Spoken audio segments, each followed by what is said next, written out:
El Royal se está quemando bien machín. Mira, apenas están evacuando. El Royal se incendió. ¿Dónde? El 25 de octubre del 2011, los teléfonos de la Secretaría de Seguridad Pública de Monterrey y el Cuerpo de Bomberos de Nuevo León comenzaron a sonar sin descanso. Los llamados alertaban en un inicio sobre un tiroteo y también de un gran incendio hacia el poniente de la ciudad. Para ese momento nada era concreto. Por el contrario, la información era muy incierta. Sin embargo, los equipos de rescate, policías y bomberos se dirigieron en específico a la avenida San Jerónimo y la calle Jesús María González, a solo 10 minutos del centro de Monterrey, con muchísima incertidumbre sobre el escenario que se podían encontrar. De camino al lugar del siniestro, a los radios de los bomberos llegó más información. A todas las unidades, al parecer tenemos dos posibles escenarios: un clave 1-3 o un clave 4-2 en el número 205 de San Jerónimo, en la casa de apuesta Royal. Así que ya saben qué hacer. Z12, cambio y fuera. A medio kilómetro del incendio se podía ver una gran nube de humo y conforme se acercaron los equipos de rescate y de la policía, el caos reinaba en el lugar. Decenas de personas corrían despavoridas por las banquetas para tratar de alejarse de las llamas, las cuales para ese momento salían por las puertas y ventanas del inmueble. Otras estaban tiradas a unos cuantos metros del fuego, del humo y cristales rotos. Habían sido aquellas que habían logrado salir del local de apuestas, pero no soportaron más y apenas se encontraron afuera, se desplomaron con las vías respiratorias intoxicadas sin que alguien pudiera auxiliarlas de inmediato. Pronto la policía acordonó un perímetro amplio para desalojar a transeúntes y cortar el flujo de los automovilistas sobre la avenida San Jerónimo, mientras los bomberos se desplegaron y comenzaron a maniobrar para combatir el fuego. En el video de hoy te voy a contar la historia del ataque al Casino Royal, un suceso que fue muy sonado aquí en Monterrey, México, por allá del 2011.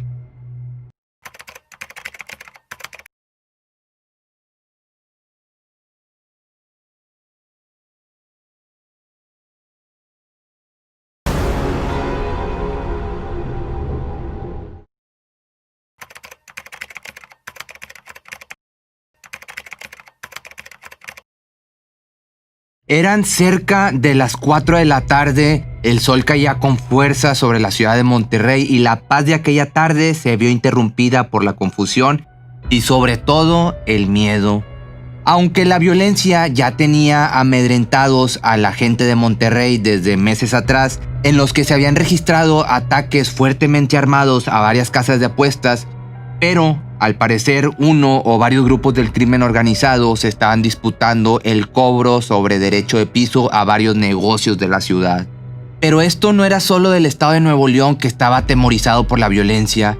En Coahuila también se registraron ataques similares de sicarios a varios negocios. En uno de ellos hasta hicieron estallar una granada, causando el fallecimiento de 2 personas. Sin embargo, la peor tragedia por la mafia hasta ese momento era la ocurrida en San Fernando, Tamaulipas, justo un año antes, en agosto del 2010. Pero este ya es otro tema que quizás en otro video te cuente. Regresando a lo del casino, la situación aquí era sumamente compleja. El fuego impedía que rescatistas y bomberos ingresaran con facilidad para salvar a las personas que se encontraban adentro. Aún así, entraron en pequeñas brigadas mientras los bomberos combatían con las llamas por todos los flancos. Con el paso de los minutos, el panorama se cubría de tristeza. Bomberos salían cargando cuerpos de hombres y mujeres que se encontraban en agonía y en otros casos ya ni respiraban. Los paramédicos no eran suficientes para atender la magnitud de este problema, así que tuvieron que pedir más unidades para tratar de salvar la vida a los desfallecientes. Pero no había muchas esperanzas. Cada vez que salían más brigadas, lo hacían con personas ya sin vida, las cuales se contaban por decenas. Pronto la desgracia comenzó a difundirse, primero en los noticieros locales, después en todo el país y finalmente era una noticia internacional. Mientras que los ciudadanos de Monterrey, los regiomontanos, se preguntaban quién y por qué habían hecho tal acto de barbarie.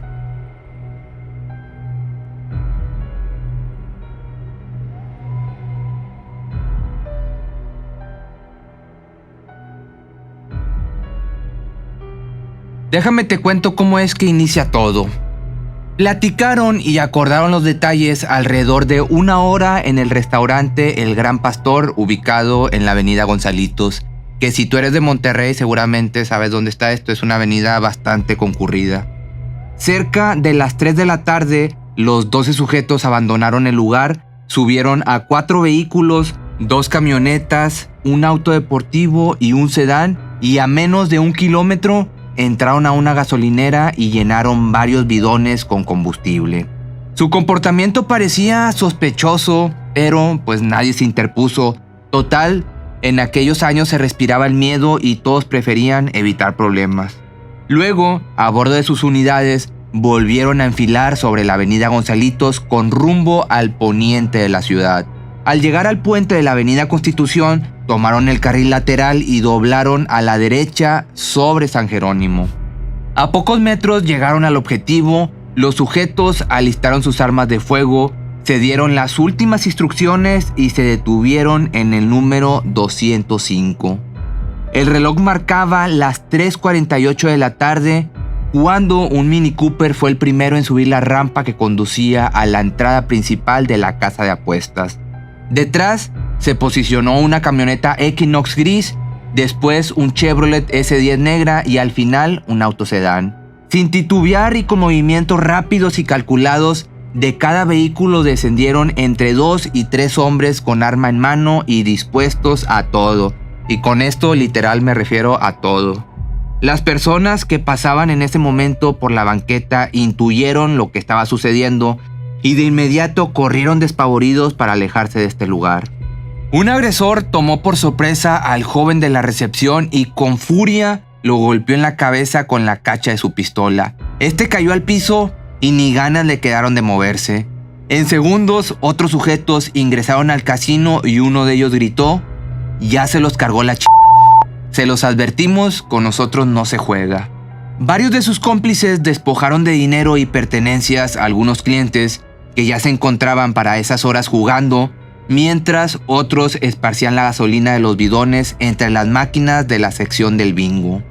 Algunos pocos afortunados aprovecharon esos segundos de confusión y lograron salir a toda prisa del casino, pero la mayoría no tuvo la misma suerte y trataron de refugiarse donde pudieron. Después de esparcir el combustible, uno de los sujetos encendió un cigarro y lo arrojó al piso. Al instante se suscitaron las llamas y decenas de personas quisieron salir por la puerta de acceso. Sin embargo, se los impidió el hecho de que otro individuo ya derramaba más combustible por toda esa zona. Así que algunos corrieron envueltos en pánico hacia los baños y otros trataron de refugiarse en el piso de arriba sin saber que esto sería el peor error. Se estaban metiendo más en la boca del lobo. Cuando las llamas comenzaron a devorar todo a su paso, uno de los atacantes gritó: "A ver si con este susto aprenden. Vámonos, a estos ya se los cargó la ch... Afuera, vámonos". Y acto seguido, también encendió un cigarro como si se tratara de una película de acción y lo aventó sobre el líquido inflamable.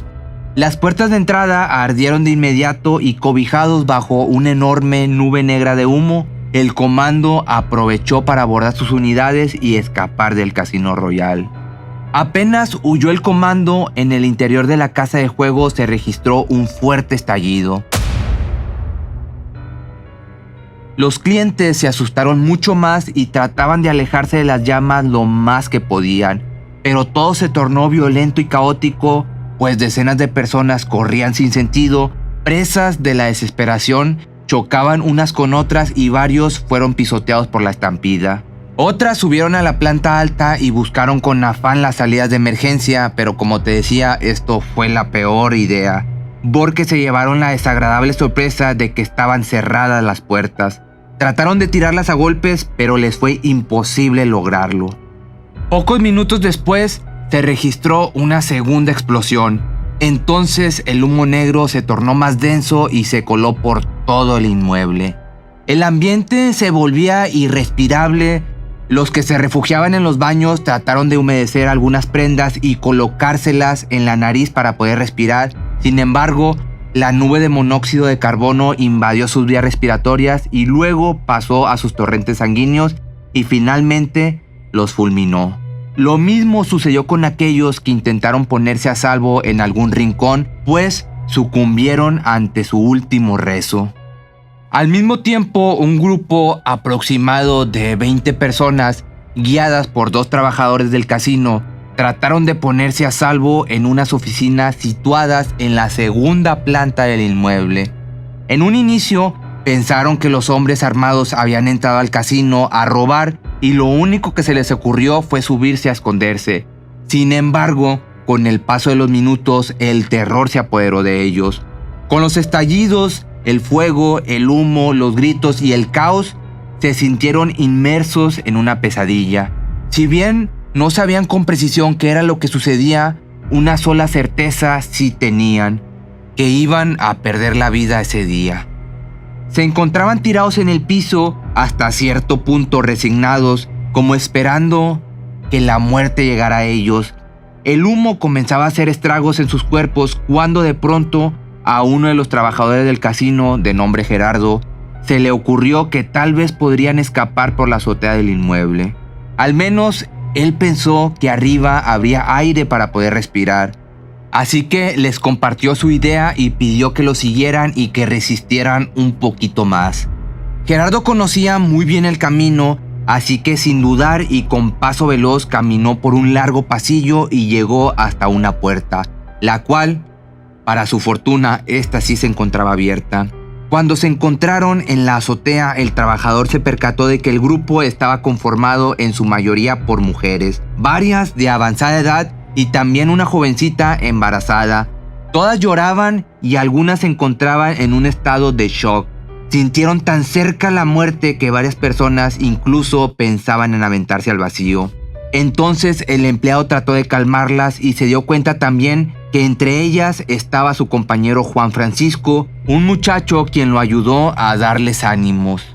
Entonces Gerardo dio un ligero recorrido por las esquinas de la azotea para observar qué era lo que sucedía, y fue en ese momento que cobró conciencia del grave problema en el que estaban inmersos.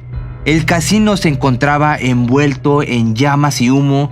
Algunas estructuras comenzaban a colapsar mientras los rescatistas entraban y salían como podían del inmueble para salvar a los clientes. Pero quedó sorprendido al observar que la mayoría de los cuerpos que sacaban ya no se movían y varios se encontraban esparcidos en la rampa de acceso. Los bomberos trataban de apagar las llamas lo más pronto posible, pero el fuego se resistía. Aunque a Gerardo lo invadió el miedo y la impotencia, supo que no podía quedarse de brazos cruzados.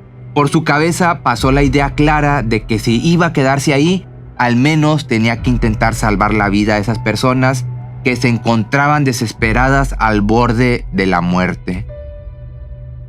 El ataque al Casino Royal fue un hecho inaudito y deplorable de violencia, fuera de todo lo visto hasta ese momento en nuestro país, que demandó la presencia inmediata del presidente de aquel momento, Felipe Calderón, en la ciudad de Monterrey.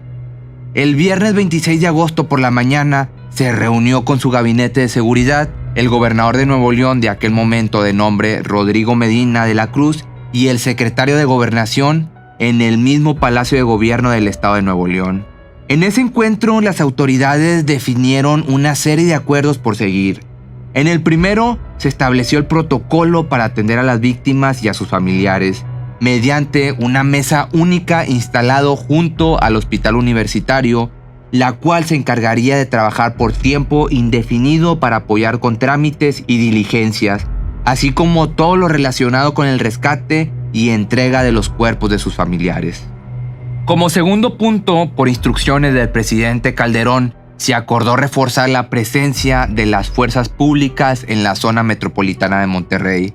Fue cuestión de un par de horas para que decenas de elementos del ejército mexicano y de la Policía Federal arribaran a las calles de Monterrey. En tercer lugar, se pactó declarar 3 días de luto nacional. Esto a consecuencia de lo que se declaró como el más grave atentado contra la población civil inocente que jamás haya visto el país en muchísimo tiempo.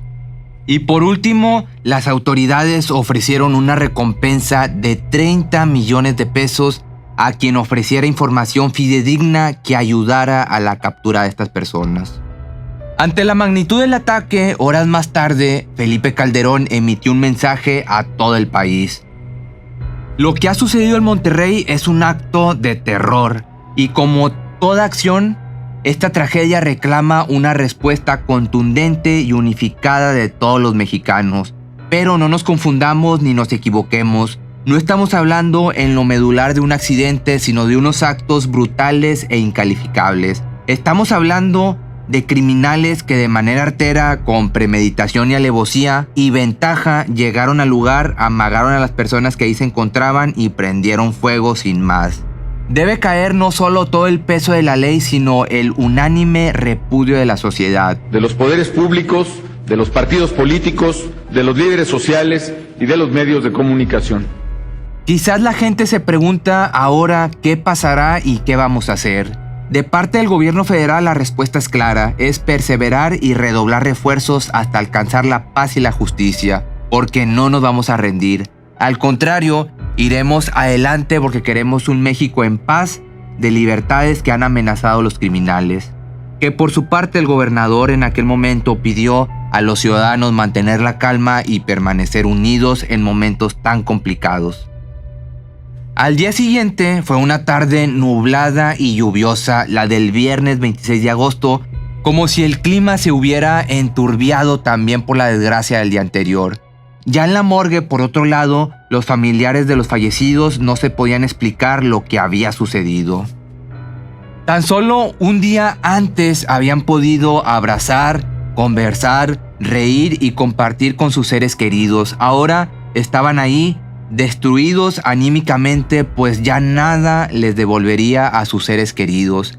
Quizás solo la captura de los responsables y aplicarles un castigo ejemplar serviría para aliviar un poco el dolor y que hechos tan deplorables no se volvieran a repetir.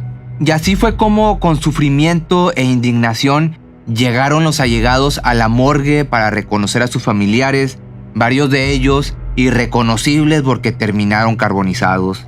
Incluso algunas personas tuvieron que tomarles muestras de ADN para identificar a sus fallecidos, como fue el testimonio de una mujer a quien solo le mostraron una bolsa con restos carbonizados, diciéndole que podría ser su mamá.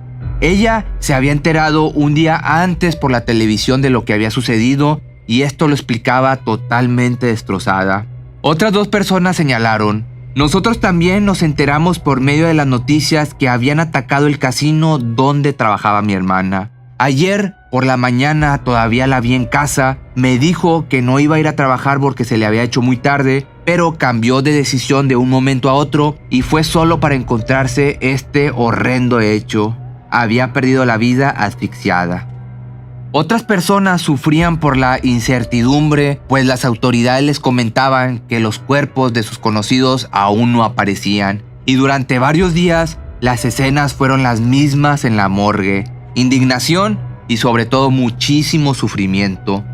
Los testimonios eran contundentes, decían que un grupo de hombres armados habían entrado al casino y pidiendo a la gente que se saliera ya que iban a incendiar el lugar, pero no nos dieron tiempo de hacerlo. De inmediato comenzaron a rociar gasolina y ya no pudimos escapar.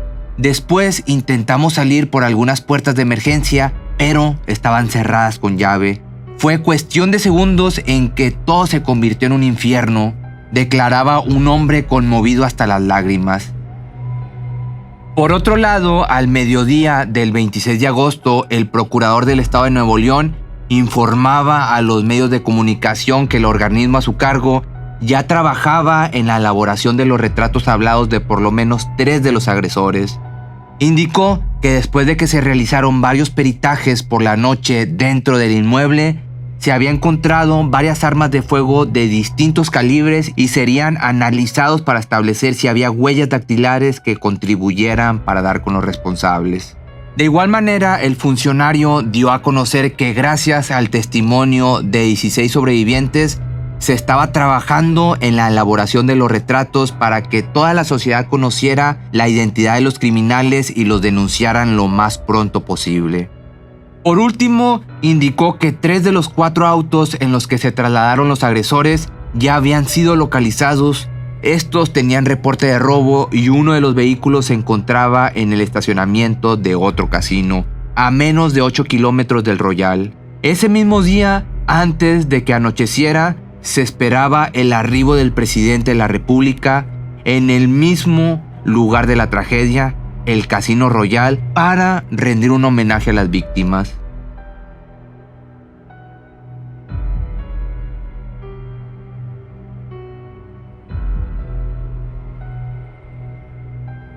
Si te gustó este video, no olvides seguirme en mis redes sociales, y si me estás viendo en YouTube, no olvides activar la campanita para que te lleguen las notificaciones. Mi nombre es Pepe Cerecero y esto es...